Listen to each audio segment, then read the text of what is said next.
Hello everybody, here I have a laptop that's a compact, and I look around it for stickers, and we see that it's a compact model CQ60. So before working on a laptop, you can tap it up and see how much the RAM for it costs in case you need to buy RAM.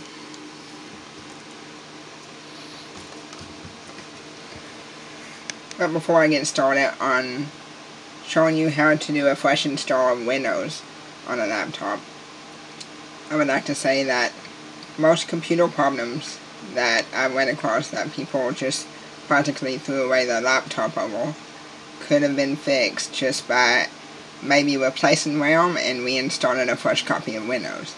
So it's very easy to fix computers that people feel like is unfixable. But if you don't know how to do this, then it will feel unfixable. So first I am going to check the RAM. I'll turn on the computer, and then you can press either Escape, F1, or F1 through 12. It's usually one of those buttons to insert into the BIOS. I already know which one it is for my computer. It usually displays a quick, brief moment on the screen, right there, or somewhere on it, which button to push to insert into the BIOS. Now I am successfully in the BIOS. At the bottom of the BIOS of each computer, it'll tell you how to navigate and change values and all of that. So you can navigate with this one by pressing the arrow key and change values by pressing F5 or F6. Or you can insert a menu by pressing Enter. But let's just go down with the down key and look for total memory. Right there it is. Total memory is 3072 MB. That means this particular laptop has 3 GB of RAM on it. That is more than enough to run Windows 7. I would recommend at least 2 GB of RAM to run Windows 7, and 4 GB of RAM to run it really smooth. And anything more than that will just run it great. So, now that we know this has enough memory to run Windows 7, let's find out how to exit. Press F10 to save an exit for this particular computer. So I'll press F10, then it says save configuration changes and exit now. I'll press Enter because it's over yes, or I can move the arrow key, but I will select yes. Now we can begin fresh installing Windows 7. If you have a computer that does need more RAM, you can tap up your specific laptop model on YouTube and usually tap up how to replace RAM, and you can find a good idea on how to replace RAM of your laptop. But before doing this, I would of course recommend unplugging it, taking out the battery, and holding the power button down for 2 minutes before taking your laptop apart if you have to install new RAM. Before we can reinstall the operating system, we must sign on to a computer that is working and obtain an ISO file. Then we must make that ISO file bootable. After doing this, we can boot the computer that isn't working from the bootable ISO file and do a fresh install of Windows 7. Let's learn how to install a fresh install of Windows 7 Ultimate. First go to PCRiver.com, left click on Operating Systems. Scroll down to Windows 7 Ultimate, ISO, Download. Left click Read More. Choose 64-bit or 32-bit. Choose 32-bit if your computer that you are installing this on has 4 GB or less, and 64-bit if it has more than 4 GB of RAM. After downloading the ISO file, you just right-click the ISO file and left-click Burn Disk Image. Checkmark the box that says Verify Disk after burning. What this does is verify the files after it burns it. It will go through 2 passes, but I've skipped through the waiting so that you don't have to wait. It will take quite a while to do that.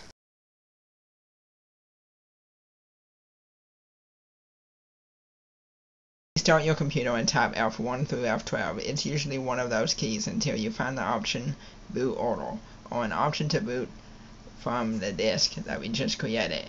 If you are unsure how to do this, don't worry, I'll be making a future video showing exactly how to boot from a USB drive in the near future in the Linux playlist titled 2 Booting in Kali USB with Windows 7, and also one showing how to boot from a newer PC with UEFI BIOS titled 3 Booting in Kali from UEFI to USB. Once you learn how to boot from a USB stick, it's really simple to learn how to boot from a disk, because it's exactly the same except you choose to boot from a disk or the CD-ROM drive instead of USB. Let's learn how to boot from a USB or a CD drive using UEFI BIOS. UEFI BIOS comes with Windows 8 and Windows 10. I will look for Secure Boot and select it and then disable it.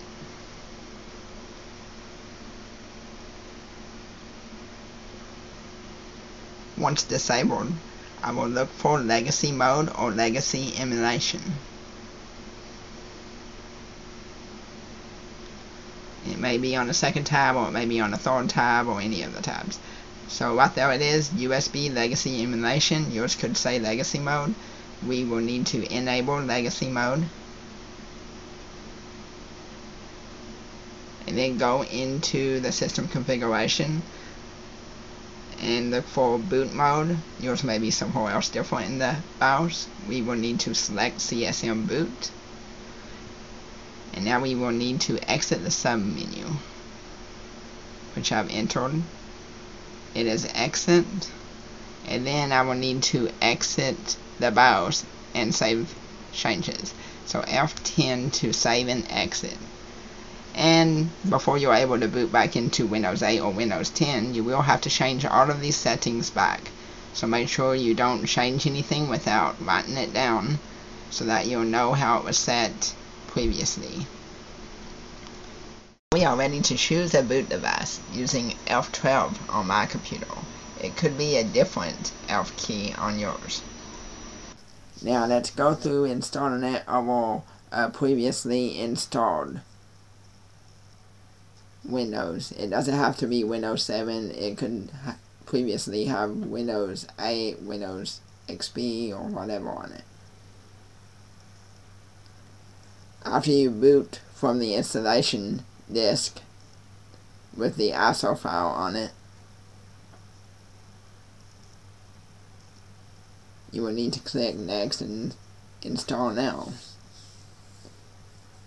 I have skipped through the slow parts of this to make it easier to learn from. So left click on Custom, and right here we will need to delete the old operating system. Once you do this, all the data will be gone. So make backups before booting into the disk and deleting the space. You should see unallocated space, and then press Next after selecting it. Now this part typically takes anywhere between 30 minutes and a few hours, depending on the speed of your system and how much RAM you have.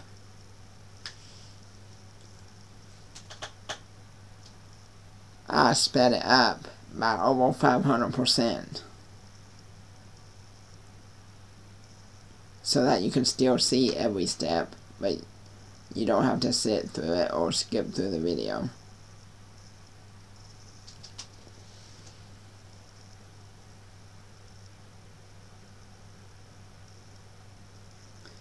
You basically just sit and don't touch anything during this process, and make sure if it's a laptop that it's plugged in so that your battery don't die and mess it up.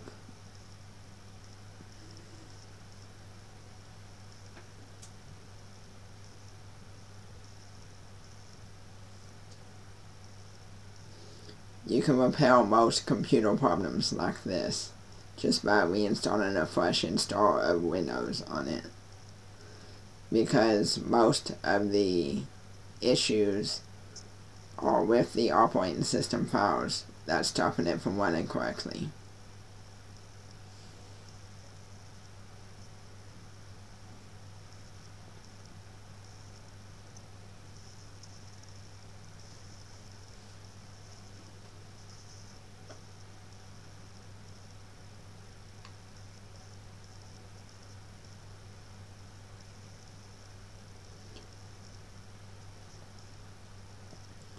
Some of the newer systems, such as Windows 8 or above, require you to also search for audio drivers and stuff for your specific make and model of PC after doing a fresh install of Windows 7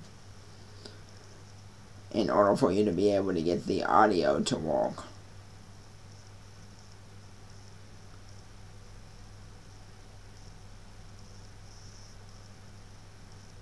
Most of the older PCs, Windows 7 and below, have been ready for me right straight from the install, however. I did run into the same problem with a Windows Media Center before, where I had to search Google for the specific make and model and try to find some audio drivers to get it to work. Okay, now you just type in a username for your PC and we'll just leave the password blank. Uncheck automatically activate Windows when I'm online and skip it for now. Left click ask me later.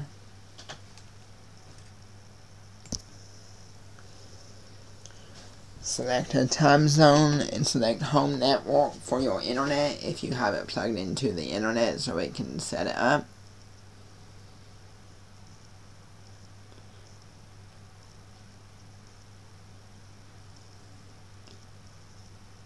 Now, as I said before, I have sped up this portion of the video, so I expect it to take a lot longer than what it's taken in this video. And that's it. Now I'll left click start and right click computer and left click properties.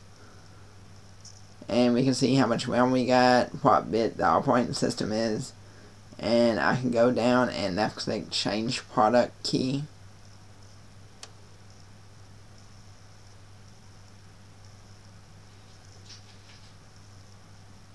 And I will need to buy a product key off of eBay or someplace. You can find plenty on eBay before the activation runs out, and then you can use it and have a genuine copy of Windows installed. As you can see, this product key costs $8.31.